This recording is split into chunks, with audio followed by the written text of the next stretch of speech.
Night vision goggles, thermal imagery, remote controls, that little thing they put on your finger in the doctor's office to tell how much oxygen's in your blood. All of them use this invisible, pervasive radiation called infrared. But if it's so invisible, how do we discover it in the first place? How do you even know to look for something that you can't see? In the year 1800, an astronomer named William Herschel wanted to look through his telescope at the sun. This is a terrible idea.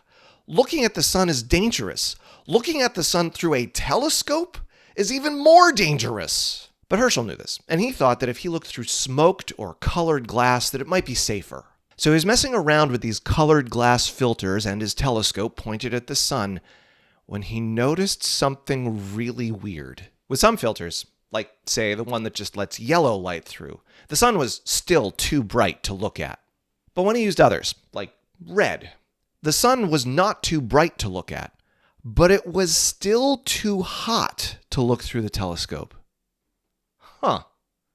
He knew that the sunlight was both warm and bright, and he knew that sunlight, which appears white, is actually made up of all the colors together. But Herschel's filters got him wondering, are those colors not all equally warm and bright?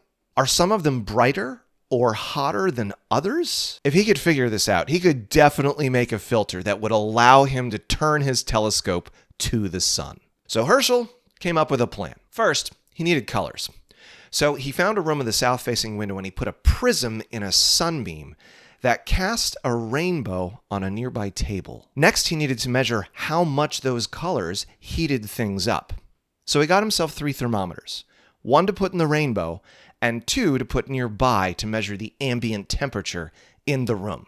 Finally, he cut this narrow little window in a piece of cardboard so that he could get just 1 color of the rainbow at a time to shine on his thermometer. Now he could go through color by color and measure just how much each one heated his thermometer above the temperature in the room. If he was right, and different colors really did heat things differently, then each one should raise the thermometer to a different temperature. What do you think happened?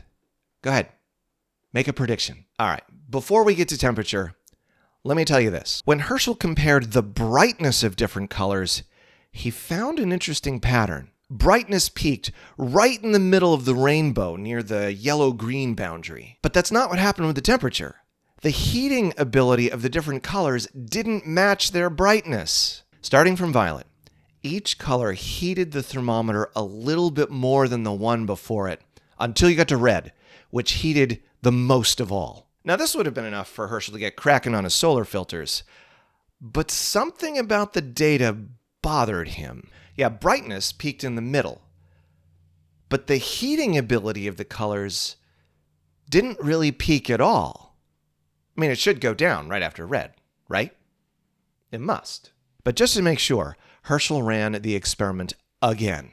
This time, he put the thermometer not in the rainbow, but just beyond it, just below red. I imagine he fully expected the temperature to be the same as the ambient temperature in the room, but it wasn't. Instead, this band, not even in the rainbow at all, had a higher temperature than any other color, even red. What the heck? Herschel could only imagine that there was some other band of the rainbow, some heat band, one that shined from the sun like light, traveled in rays like light, was bent in the prism like light, but that wasn't visible like light.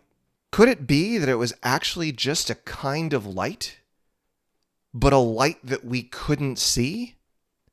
Like an invisible color?